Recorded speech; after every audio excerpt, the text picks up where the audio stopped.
Hi, everyone. Welcome to News Take. My name is David Chavern. I'm the president and CEO of the News Media Alliance. If this is your first time joining us, News Take is where we try to dive deep into somewhat wonky conversations with people who are working to help the news industry grow and evolve, particularly on the product and innovation side. And today is certainly no exception. The phrases blockchain, cryptocurrency, Web3 get thrown a lot, really wildly, and particularly in conversations these days about the future of news and content. But very often they're not used well or correctly, and often by people who really don't understand both the promises and maybe even perils behind the technology. What we wanted to do is speak to really smart, thoughtful people about what the potentials of these kind of technologies are for news and content. So today I'm really excited to introduce our guest, Julien Genestoux. Julien is the founder and CEO of Unlock, an access control protocol built on blockchain that enables creators to monetize their content or software without relying on a middleman. He describes himself as an entrepreneur, unconditional web advocate, and frankly, a hacker. He has built two profitable startups, one of which was Superfeeder, which became one of the leading real-time web APIs and was later acquired by Medium. At Medium, he led the company's SEO effort and quadrupled the traffic it receives from search. He co-authored the W3C web sub protocol and spoke at numerous international conferences and events. He talks about NFTs, Web3, crypto, and the open web.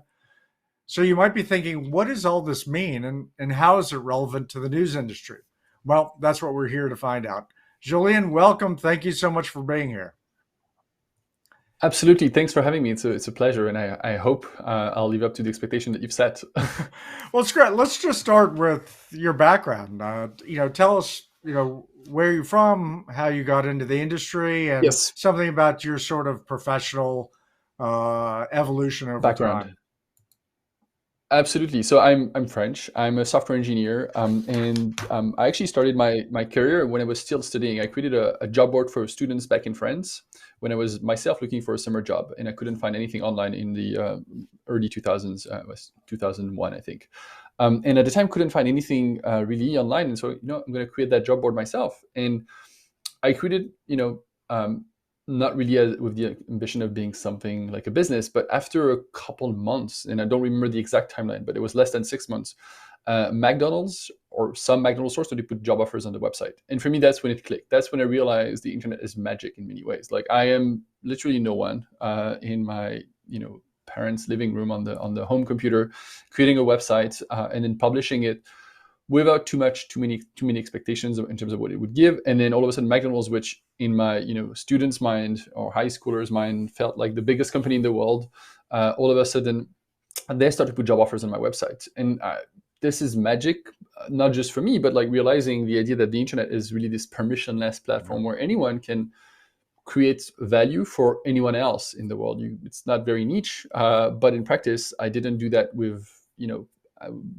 a bank account. There's actually no business initially. I just bought the domain myself and thought it was fun. And that's really how I fell in love with the idea of the open web in many So ways. you were creating your own website properties, and then it had ad units, and McDonald's was placing ads. No. It was job Yeah. offers. So basically, McDonald's was coming. We didn't have ads Yeah. at the time. It was 2000 again, 2001, 2002. So no ads, and it was just like, okay, cool. I'll put a little simple form. Companies can put like their name, description of the position that they're offering, and McDonald's they're looking for staff members that are going to sell the No. burgers or these. No very big qualification required. There are a bunch of fields like the location of the jobs and then the submit. And once it's submitted, there's a little admin interface that it would go through and kind of look at making sure that it was actually real things. And if they're real, I'd hit publish. And then basically students that would come to the website would find this and be able to initially even apply. There was just like the phone number and the email address of the recruiter. Now there's a richer set of application forms that people can complete. But initially it was just like really kind of a very That's basic job great. board. And again, the fact that McDonald went there for me was like, wait, what? Like Yeah. this thing that, again, not a joke, but not a real thing either in my mind, turned out to be very real and very useful to at this point, I'd say millions of students in France, Yeah. which is pretty cool. Fantastic. And so where did you go from there, and how did you end up where you are? Yeah. So I was still, studying. So I decided to complete my studies first. And actually, in 2004, I was doing an exchange program in Chicago. So it was my last but 1 year of studies. And at the time, that's when AdSense launched. Google's advertisement on third-party sites launched. And I decided to play with it. And I put a little AdSense code on that job board, which was, by the way, still not a company at that point. It was still kind of like, okay, I'm going to just do this for fun. And the first month, I think we received a check of more than $5,000. And that's when I realized, like, okay, well, there is something there. Like, I could definitely build a business out of this. My dad at the time, who still accessed my bank account, was like, what's going on? Where's this money coming from? And I say, hey, no, this That's is fantastic. perfectly fine. This is ads coming from Google. And it was like, wait, no, you can't do that. Like, you need to have a business. You need to do all of these things. So I actually went back to France after this and got a 1 year degree in doing businesses, basically. And then I incorporated that as a real business, and it still exists today. It has 5 employees.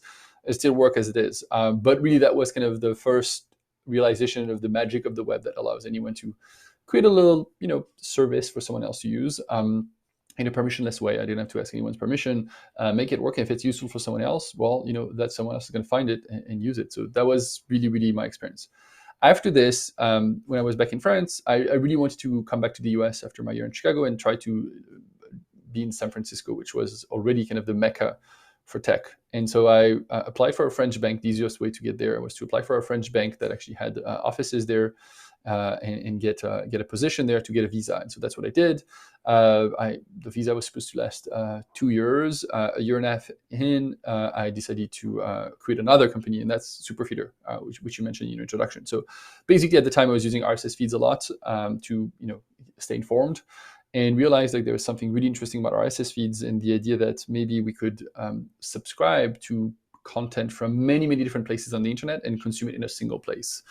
And that was kind of the promise of Facebook, Twitter, and these things. But I was really convinced that building it on RSS was actually the open version of that. It says rather than actually go to a platform that acts as a middleman, as a gatekeeper that everybody has to publish content to, and then everybody has to consume content from, maybe there's a way to build a service where it's RSS, so we don't actually what's the right way? We don't require people to publish to that platform. It's just a consumption platform that allows you to consume content from media sites, obviously, but also blogs at the time. And it was 2007 and 8, so it was kind of the beginning of that era of Web 2, and really aggregate all of that information in a single place. And so I focused on RSS, realized there was no good API for this, and that's how the idea of Superfeeder came out. It was like, can we build an API for RSS feeds that allow people to consume companies, should I say, because it's an API, to consume and publish content in real time via RSS That's feeds. fantastic.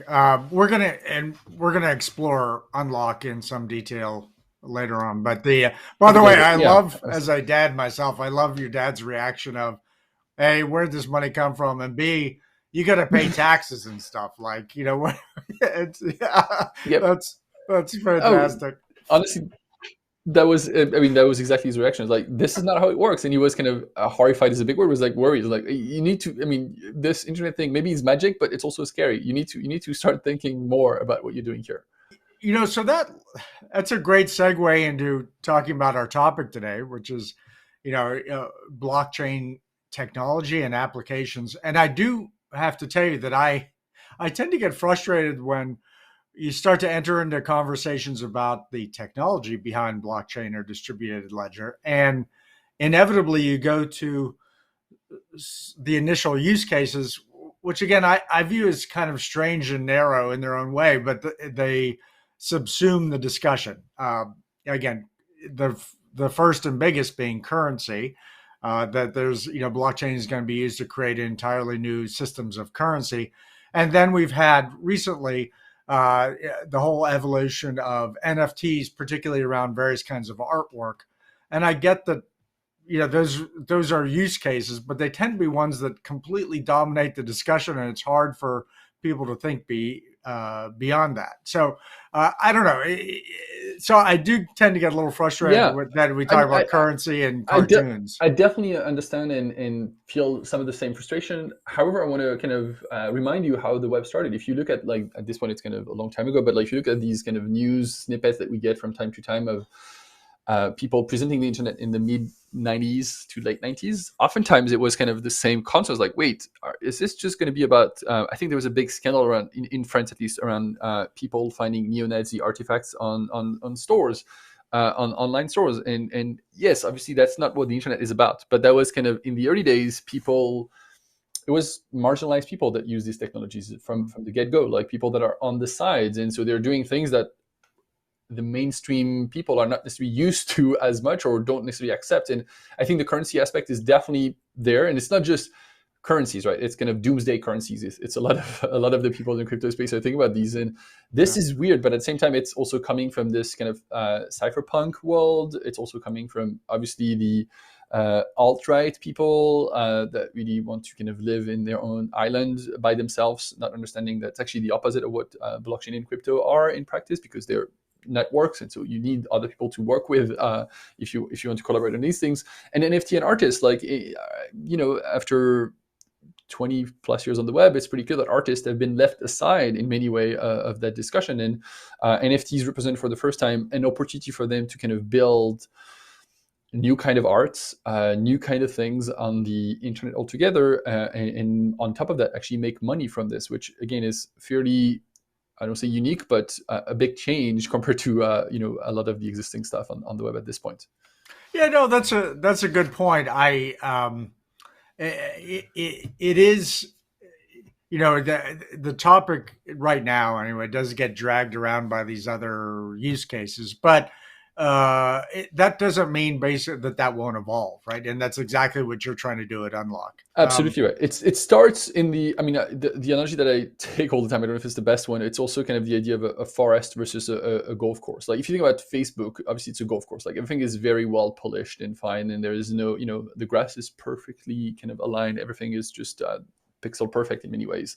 But that's also not how the web works. Like, the web is in itself very much like a dark forest. It's kind of a bit gross in some places. Weird mushroom smell in places, and we know there's a dead deer in some corner, but also beautiful. Talk about mushrooms, like the best mushrooms are also there. Like, if you find them and you know how to hunt for them, and then in the end, that's also where you have the moss birds chirping in the trees, and so it really is kind of this difference between the well cleaned up, polished world of Facebook, which, I mean, in many ways lacks creativity and lacks kind of a bit of wilderness in many ways, and again, the forest, which, yes, is scary and has a lot of weird things going on, but also where you find the best gems and some of the interesting things happening on the web in many ways.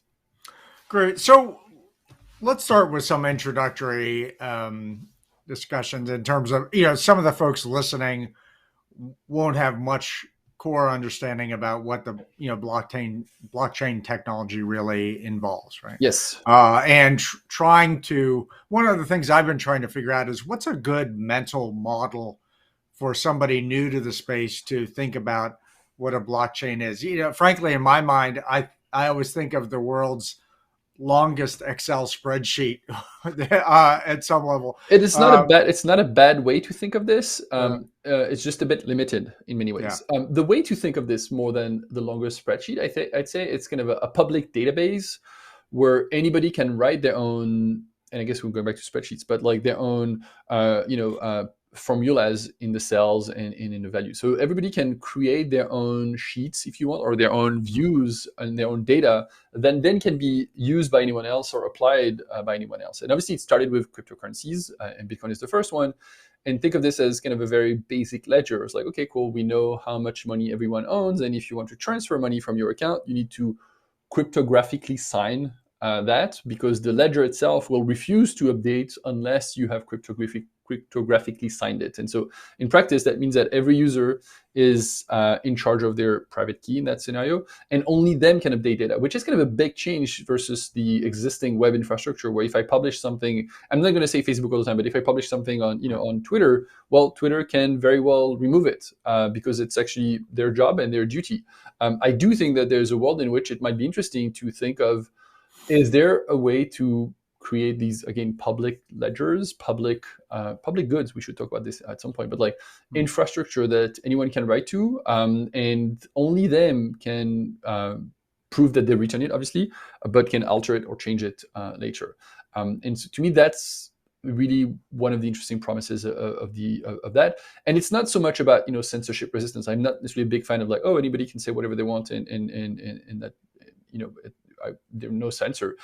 It's about the permissionless innovation. It's the idea that it's not just about speech, but it's about code, and it's about the idea of doing something interesting. So let's going back to the analogy of the golf course. Like for the longest time, if you wanted to post an image on Facebook, it has to have certain characteristics. And maybe I'm a creator and I actually only create very wide or very tall images. Well, you know what? They don't belong on the platform, which is kind of a frustration, because as a creator, that's actually how I do my art. YouTube has an optimal video duration, which is kind of an aberration if you think about this. Like as a creator, should I optimize for the medium, or should I actually try to do the work that reflects the message that I'm passing more? And optimizing for the medium obviously has a tendency to make everything look the same and behave the same. And to me, that's one thing that I don't like about the platforms, is the fact that they normalize everything in ways that in the end are not very creative. So let's move to the applications to content. So again, public database, which has rules, a lot of rules around how it can be updated. But once it's updated, it is updated out for there, everyone. And verifiable. And the first use cases that people think about are currency.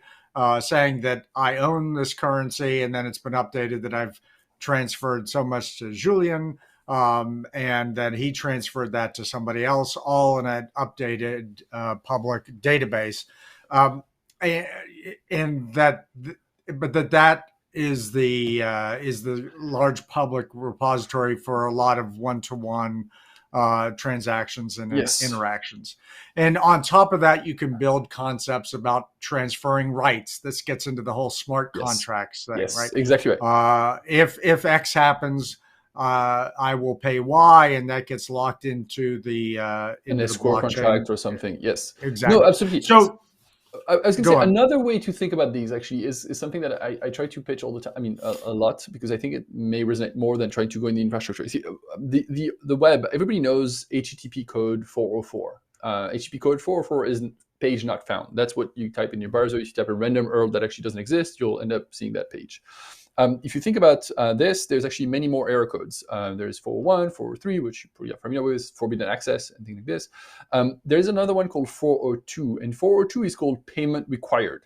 And what's interesting about that one is, like, if you look at the HTTP specification, so the very complete specification that the WWDC or IETF actually publishes out there, you'll see that it still says reserved for later use. So even though it is, in 93, they thought about the idea of building monetization on the web, from the get-go, they pushed it to later, saying, we don't know how to do this, we'll push it to later. And my big belief is that is in many ways the original sin of the web. That's actually what took us from monetizing at the protocol level to monetizing at the upper level, which is ads and attention driven. And I think in many ways, the web right now is sick of its business model. It's sick from the fact that we optimize everything for attention. When I said a couple of minutes about the platforms having an optimal, video duration time on YouTube, well, that's because that's the one that actually brings more money through ads. That's the one that actually has the best ratio of ad per content. That's the one that people tend to, click more or move on to the next video after. And so basically we're optimizing everything for attention because it's the core business model. What blockchain brings us here, it's actually the ability to think about alternative business models. It brings us the ability to think about other ways to say, okay, cool, who owns what piece of content, how it is owned, who gets access to what, and do that in a transparent protocol way rather than platform-owned way. Does that make bit of sense as well? Oh, absolutely. And that's a great segue into what I want to talk about regarding the applications to content. Yes. Again, because I think people have at least read enough about currency existing and being transferred. The other thing people are probably generally aware of is the whole evolution or early growth of the NFT Yes. market. I was going to try not to talk about Bored Ape Yacht Club, but I mean, I guess you can't avoid it. But you know, how should somebody think about the application of a public database like this to content, the Yes. creation of content, the distribution of content, the monetization of content? Absolutely. How do you make that jump? Yeah, so maybe let's not talk about NFTs yet. But one thing that I Mm. deeply believe is happening on the web, and again, I always go back to the web because for me, blockchain is not a, it's not a goal. It's a means to an end. It's really a way to again change how the web is monetized in many ways. My conviction is like we're moving away from the attention-driven economy to what I call the membership-driven economy. And we all know of Patreon that actually is something where you support your favorite creators and not, they're not paid on how much time you spend on the website. They're paid on how much you pay them on a monthly basis. New York Times and many other websites are very successful with paywalls. They say, you know what, people are going to pay us $10, $12, $15 a month to access the content, and that's a membership. Netflix is another example of this, even though these days they're struggling a little bit, but it's another example of this. So Amazon Prime is another example of this. Medium, the publishing platform that acquired my previous company, is an example of this. So everybody is moving toward memberships, and so I think that's actually a great news. It's a way to say, you know what, instead of optimizing for attention, now we're going to optimize for value creation that we do for our members. Now let's go back to blockchain. If you think about all of these membership, they all work in different ways. And more importantly, they're all stuck on the platforms that they exist in. If I'm a musician on Patreon, well, my membership contract is actually, the terms of service of Patreon. And the member status of people in my community is actually stored in the Patreon database. My conviction is for a healthier ecosystem around membership, we need to normalize them. We need to make them work the same across the web. So I don't have to create accounts everywhere. I don't have to put email and password everywhere. I don't have to put my credit card number everywhere. So they should work the same. But also, ideally, they are not tied on any specific platform. It's the idea that if I'm a member of a specific community, of a specific creators community, then I'm a member of their community anywhere I am online. It doesn't have to be just on Patreon or just on Facebook or just on Instagram. It's that relationship should exist everywhere, so that as a creator, as an artist, I can follow that person wherever they are on the web. And if they start to publish content on TikTok, I can access it even though I'm a member from YouTube, if you want, rather than actually be in this kind of very siloed version of the web where every creator is stuck on a specific platform. I think it's the same for news and media. If I'm a subscriber to New York Times, when I listen to the Daily, they should know that Daily is the New York Times podcast. I think everybody knows, but I'm stating the obvious just to make sure. They should know that I'm a subscriber to the New York Times. And rather than actually tell me that, the best way to support the Daily is to become a subscriber to New York Times, they could say thank you or provide me with some extra content because I'm one of these members. So it really is the idea that the membership status itself should be wide open. And for me, that's where blockchain is interesting, because it provides the ability to build these infrastructure that are shared by everyone, accessible by everyone, but also not stuck on any specific application. So just to play that out a little bit, and we'll get into unlock next. Yes. But you think about the blockchain as the layer where I can say I am a supporter of the New York Times. Yes. And that's embedded in that database. It's public knowledge in some way, yeah. And then the specific applications are essentially built on top of that, yes. right? I can access New York Times content in a lot of places, but you're assuming that the Times is then referring back to that public database, about my membership. And so basically, yeah, exactly right. So now when I go to the New York Times website, the New York Times website could say, okay, cool, please, Julien, log in. I would log in. They either find that I'm logging in with my credentials, email and password, or I expose my crypto wallet. And when I say expose, I just give them the address. I say, hey, this is me. I am this specific address. Now they can verify inside of the database if I have a legacy membership, or they can check on the blockchain and say, okay, cool. Does Julien address have a membership If Julien does have a membership, okay, cool, we'll serve the full content. So they can do that on their website, but more importantly, Flipboard could do that as well. So Flipboard is still around, this application that people use to syndicate content. Flipboard, when they show me content from New York Times, could easily verify that indeed, if I show them my wallet address, I have a membership to the New York Times. And in that scenario, show me maybe the full content article, the full length article. And what's interesting about this, they don't actually have to implement a custom API for New York Times and then one for Washington Post and then for Wall Street Journal. It is, all of these would be in my version of the web, public ledgers in that way that are accessible in a standard way. They work the same across any publication. And so I could also use this to access your blog, or, and then I would easily be able to identify myself and prove, and we'll talk about the privacy implication maybe, but prove that I have a membership without having to, share passwords between all of these applications. And the implication in that, interestingly, is then if you look at it from the publisher's perspective, what they'd be most interested in is that you have a membership, an economic relationship with them, as indicated in the blockchain. Yes. And then that presumably opens up a lot of flexibility regarding that customer-facing layer, right? Because exactly right. There's a lot of, you become it's economically much more advantageous to have the content consumed in a lot of different ways because the exchange has been underneath, locked into the blockchain layer. Is that a good way to think about it? Kind of, yeah. I mean, the way to think about this is these entitlements is like, now the entitlement is something that is, acquired is known. And now each of these application, when you say on top of it, it's actually not on top of it, right? It's like websites. It's like a normal website could hook into that and say, okay, cool. I know that Julien is a member, so I'm going to show him the features and that are members only. And so maybe that's the full content. Maybe that's some extra content. Maybe that's, some features inside of the application like dark mode, or I mean, for news media, I don't know what that could be. Or maybe the comment section becomes open because Julien is a paying member.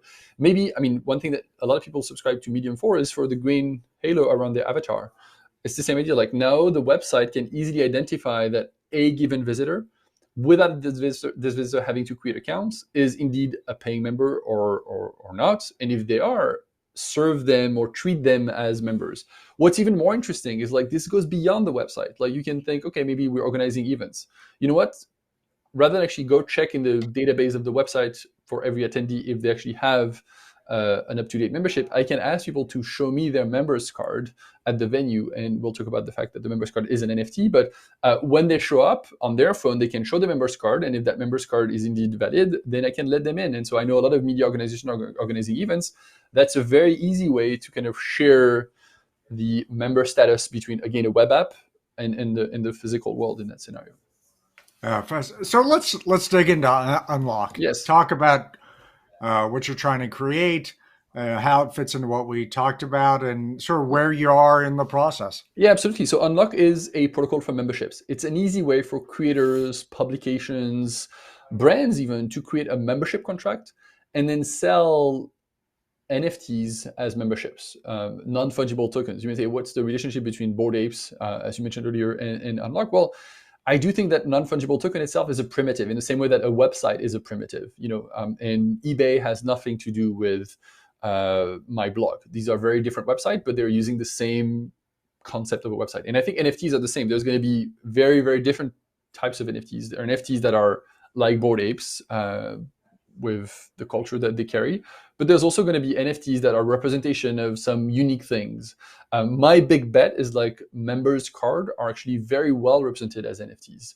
And when I say members card, is your gym membership could actually be, is a members card. You have it in your wallet and could be an NFT. What's interesting about this, it's an NFT because it now is an NFT is something that is both digital and tangible. It's something that is digital, so I can use it inside of software, which is really, really practical to access content. I don't have to actually have email and password. I can easily show my members card anywhere I go on the web of the gym, but also something that is tangible that I can actually show on my phone, for example, in a way that's unique and know that nobody can tamper with it, or nobody can copy it. My members card is mine, and you can't really show my members card to people because you are not me in that scenario.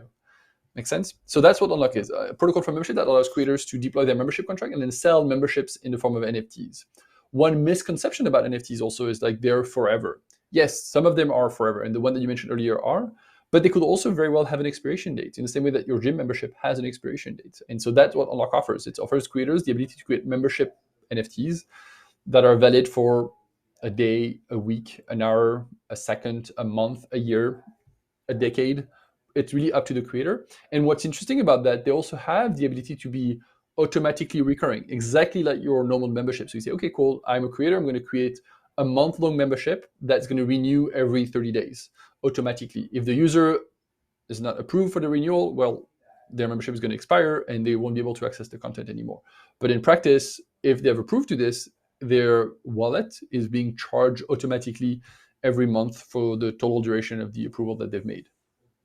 So let's tie this back to publishers of content. Not Yes. obviously, I represent people who do journalism. Great, and journalism is an interesting and unique kind of content. But again, we is essentially paying people to produce high quality professional content that people want and need. But there are other people who create other kinds of content. Yep. So tie this, look at it from the world of a publisher. If you start with one of my members, and talk a little bit about again, elaborate on sort of an application to somebody who, for example, creates journalism. How absolutely. do you think about this? So first of all, I'd say right now there is a pretty bad misalignment between the goal, which is to create high value information, and the reward, which is how these people are getting paid. Right now, if we're looking at attention, they're being paid not so much in terms of how valuable the content that they create is, but how much attention it can grab, which sometimes is the same, but most time is not the same. And that's how you end up with what I call the attention economy, where we're talking more about the thing that makes us upset or outrages us, rather than the actual valuable, insightful thing that would actually benefit society. And so that, for me, is kind of a given. Like, we have a pretty bad issue around business models, like how we make money as publishers, and how in news publishers specifically, and what we're trying to achieve. And in that world, unfortunately, that means that the content that is able to gather the most attention, which is not necessarily the most accurate, probably not the one that is the most factual, unfortunately, is the one that actually gets the more money. And that economic imbalance, I think, is a big issue right now, and it's, in my mind, even getting worse. Now, moving to membership is a way to say, okay, cool, you're a media publisher, you're a news organization, you work for a community, whether it's a large one like the whole United States, or a local community if you're a local newspaper, or a specialized community in if you're an industry specialized magazine. You have this community, and the idea that this community, since you work for them by creating content for them, the idea that they would be the customer, for me, is one way to solve that problem. It's like, okay, I live in New York City. If I want to get the most accurate New York City information, I would pay for the people that are actually going to be the journalists that are going to provide me with the best information. I'd rather do that rather than be constantly bombarded with advertisements where I know that the journalists are being paid not so much by how much value they create for me, but how much value they create for the advertisers. And to me, that's kind of the issues. So again, the idea of moving to membership is one that it's pretty obvious in my mind. The challenge, though, is like right now, these memberships, it's hard to build from a technical perspective. As a creator, as a publisher, I have to create user accounts. Most of them actually don't. We worked with Forbes.com about 3 years ago now. At the time, they didn't have user accounts for readers. They had a contributor account, but readers didn't have user accounts. And so the idea of creating membership was like, okay, first we have to create these user accounts, which is kind of a big endeavor. Then you have to create all of the infrastructure around payments. Okay, creating kind of ways to capture credit cards, maintain that credit card database up to date when credit card expires and things like this, and then charge every month all of the. That's a big deal. That's a lot of work. My conviction is like, if we normalize that, we actually can make it really, really easy. And that's the point of protocols. If you think about creating a web page, I don't say it's trivial, but it's much easier than creating a native application. And that's what we're talking about here. Like, the goal is to make it so that it's all memberships are like web pages. Basically, anyone can easily Mhm. create one, rather than have developers work heavily to create that membership. So that would be the next thing. And then if you think about this, I think also one thing that works really well in the news world is the idea of partnerships. Is the idea that some content might be syndicated from a website to another one, or the same article might be published by multiple outlets. I do think here the idea that the membership itself could be something that is bundled is quite interesting. It's like you can say, okay, cool. Um, the AP has an overarching membership. It's, I don't know, I give you a random example, like $10 a month, $12 a month.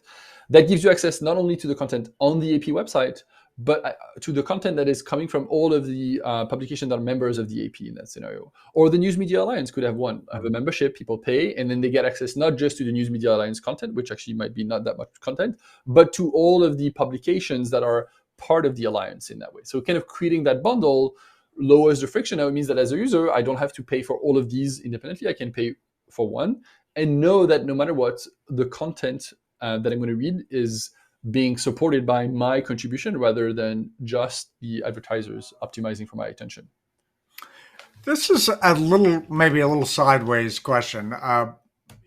One of the challenges that publishers currently have is, particularly in textual content, is a feeling of you lose control of you create an expensive thing that's valuable, and it zooms out and you lose distributional control, and it's hard to go find everywhere where it's being consumed, and you know get a return Yep. on that consumption in a lot of places. Uh, Talk a little bit about whether you think blockchain could also be a means Yes. to Attribution. identify your content Yep. and be able to follow it wherever it goes, and increase, frankly, it's not just monetization, but monetization's a Is a big thing. one. Yeah. At least know where it goes, and have productive engagements with people wherever it goes. Yeah, so it's a question of attribution. There's a couple of projects. One of them was is called Poet, whose goal was to basically say, okay, when somebody publishes a piece of content, they can notarize it in some way on a blockchain in a way that now anyone who wants to syndicate that content can verify where it's coming from and who actually published it initially, and maybe share the revenue or share the profits from that. Because one of the problem of these kind of syndication aspects that you lose track of where the content is coming from, and in practice that's actually pretty bad for journalism, because you also lose the credibility of that content. Like sometimes you realize, like, okay, this thing was actually not really a very valuable piece, but we publish it because it's coming from that stream that we trust. Using the blockchain here for attribution could actually solve that, or help solve that, where you kind of understand where is content coming from and how it floats between different entities. And you're right, it's not just about the money, it's really about the shared infrastructure. I think when we talk about blockchain here, we're talking about something that is too specific. I'd like to frame that in the context of what we call Web3, which is something that people have pretty heard of. It's really kind of this movement that tries to go back to a more, I don't say pure because it's always a very loaded term, but like the original vision of the web, which is one that is built around protocols and not platforms. If you think about today's web, it's very much platform driven. It's the Google platform, the Facebook platform, the Apple platform, the Amazon platform. Like it feels like these people own our experiences online. But that was kind of the opposite of the initial web. Like if you remember about the late 90s, early 2000s, it was all about these protocol like HTTP, FTP, SMTP for emails. So it was like not something where any platform had control over this. It was kind of collaborating through the fact that they use standard protocols for the data to flow. I do think that one of the big efforts of Web3 is actually to go back to that world. It's to go back to a world where there is protocols that allow us to monetize via membership, and that's what Unlock does. But there's also protocols that allow you to store the content in a permissionless way on not on the blockchain, obviously, but on a file storage called IPFS, and that may be something that you guys have heard of. There is protocols around encryption where you say, okay, cool, this content is stored for everyone to access. We'd love to encrypt it so that we know you can make sure that only some people have access to this. And that's a protocol called Let's protocol. There is protocols for, let me think of another good example, for video streaming. So it's the idea that, okay, rather than have the video go through a specific provider, it can actually be streaming from a place, and it would be more for visual journalism like TV or such, but streaming from a place to another using protocol rather than kind of be stuck in kind of an opaque way instead of some platform that might alter the data in one way or another. It's really interesting. A lot of the discussion also often goes to these places of individual creators. People talk a lot about individual creators connecting with audiences, which I totally get. One of the challenges, and I don't think it's a big conceptual leap, but I don't believe that reporting, most forms of journalism, are really individual endeavors. There's a lot of writing that can be individual, a lot of opinion analysis. I get that, but reporting, collecting facts, is capital intensive. Frankly, it could take a long time. You need somebody to create the capital. There's editing, legal. There's other things to it. Yep. Just like, for example, a Hollywood movie is never an individual endeavor, right? Yep. There's not somebody there who's holding the lights and the camera and does the editing and does the distribution, right? So I think in the journalism space, there's always going to be a need and demand for teams and for groups. publishers. Yes. Some grouping. Yeah. But at the end of the day, that is just a kind of creator, right? I mean, it is exactly right. I was going to say this. Like, the individual creator is not an individual person. An individual creator is one brand in some way, like one name, and things are being published under that name. Whether that name is a person's name or a company's name, I do think that it actually, I don't say is irrelevant, but it applies to both things. The New York Times for me is a creator. It's kind of a weird way to frame this for most people, but it's a creator that actually has many, many creators, editors and journalists that work for the creator. What's interesting about this is, like, there's kind of multiple levels. You can imagine a scenario where, as a creator, I have my own branding and I have my own 1,000 true fans that are people paying just for my content wherever I publish on my blog. But I might publish in New York Times, and I might say New York Times, hey, okay, cool, I'm publishing there. Please, of course, I'm going to be under the New York Times membership. So only the New York Times member are going to be able to read my content. But also, please give access to my own members as well. So the one that are not New York Times members, just members of my community, because that's part of the service that I want to give them. And what's interesting here for the New York Times is now it becomes a way to also acquire members for their own membership, because maybe someone is going to read an article from me on that platform and realize, oh, cool, there's something else that's interesting. I'm going to become a New York Times subscriber as well. So it's really the idea that a given publisher can have multiple tiers of memberships for themselves, but also can have ways to cross-pollinate, I'd say, with other memberships in that scenario. I want to go back to the point that you make about, because it's kind of a Web3 point as well, about like the fact that it's team. One of the things that people have heard about is maybe the concept of DAOs, distributed autonomous organization. So it's basically, the way to think of this is, it's an internet native organization. It's not a corporation. It's not it's not a church. It's not a nation. It's not an army. It's not a family. It's a new kind of organization, internet native. Basically, it's happening through the use of the internet. Sometimes people call that a shared bank account, a crypto wallet, a multi-sig wallet where multiple people have access to, or a governor contract that actually holds some funds and allow people to vote. But it really is a way for multiple people to collaborate. And I do think that the idea of a publisher being a DAO is an interesting one. It's basically a place where all of the journalists kind of have a say, collectively own, kind of a corporative in some way.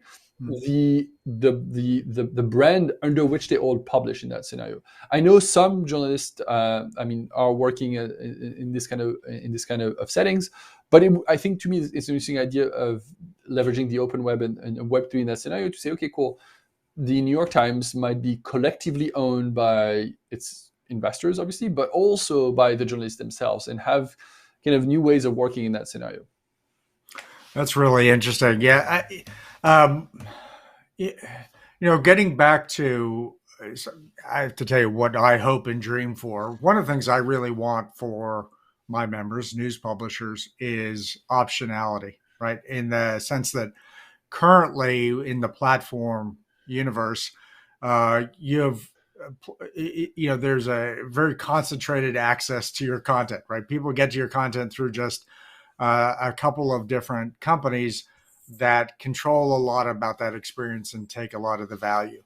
The understanding that I believe we produce high quality content that's of value to a lot of people, the best way, I think, ultimately to get good sustaining return on that is to, as a publisher, whether you're an individual, whether you're a company, whether you're a DAO, is to be able to have your ability to choose where your content is, or how it's consumed and where, and get some optionality as a way to sort of How it's monetized as again, well. Yeah. maximize the opportunities, right? Yeah. And so this gets to your earlier point about if you can get to levels of protocol as opposed to platforms, Yes. what you then can build is a bunch of different options, Yes. and not just be locked into the platforms that A have been monolith imposed on you. platform. Yes, a Yeah. monolithic platform. Like one of the challenges of platforms, like they do everything, which sometimes is great, but at the same time reduces the optionality a lot.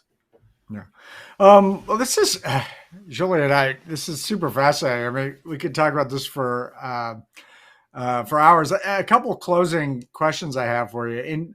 In terms of what you see in the space about content, could be NFTs. Hey, frankly, it could be Bored Ape. What have you seen recently that you thought was really innovative and it really excited you? What are some of the things that you were like, whoa? I mean, the thing we do at Unlock obviously is something that I'm excited about. The fact that we do recurring things is something that is really, really wow. Like we're the only one able to do that, and we do that in a decentralized way, which I think is fascinating. Generally, I'm an engineer, so I'm really fascinated by technical progresses and innovations.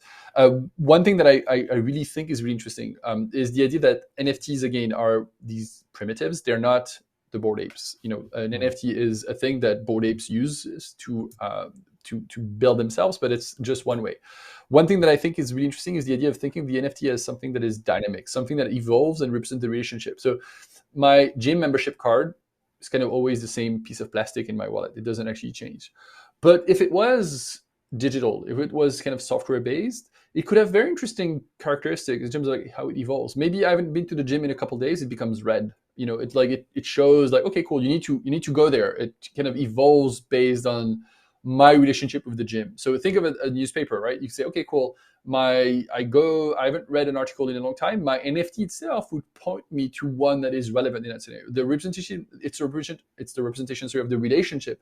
And the idea that it's dynamic then is something that I think is really, really interesting and underexplored. And I would definitely try to think more about things on that front.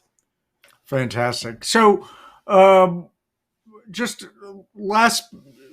a piece of advice for somebody who's a content creator who wants to start thinking about whether there's applications here. What's one piece of advice? And then I think what you're doing at Unlock is really fascinating. Tell people how to get in touch with you. We'll certainly put it in the notes, but one piece of advice, and then how people can learn more about Unlock. Piece of advice, I'd say, stay skeptical. Skeptical not Fantastic. Just about the blockchain itself, but about the commentaries on the blockchain. Like obviously, we're seeing a ton of stuff happening. A lot of it is it's the very thin layer on top of a very thick cake, and there's a ton of really, really interesting things. So stay skeptical. Like don't buy in on all of the hype, but also try to remain curious and actually go dive in deep in things. I'm deeply convinced that the way to actually experience this, to learn about these things, is actually experience them. Like download a crypto wallet. Maybe buy a couple dollars, say dollars, not hundreds or not thousands of dollars for sure, like worth of cryptocurrency, and then unlock a membership. I do have a membership on my blog. It's $5 a year. You don't have to go that, but like that's one example of thing that you can do. It's like, okay, cool, I'm going to explore with these very simple things. So again, skeptical, but at the same time, be curious and be willing to experiment. If you're interested in experimenting with crypto and memberships, and feel free to reach out to us at Unlock. You can find us on the web at unlock-protocol.com. You can find me with Julien51 pretty much anywhere on Twitter, GitHub, LinkedIn. I think that would work. All of that. Again, come visit the Unlock community. We have a pretty vibrant community of creators. Some of them are actually media organizations. We raise money from The Guardian to give you a little bit of context on why I think what we do is actually very applicable to journalism in that scenario. Fantastic. Julien, thank you so much. This has been a great conversation. We'll do it again. Absolutely. I'm definitely excited to do it again, and really looking forward to hearing some feedback on that. Great. Thank you so much. Of course. Take care.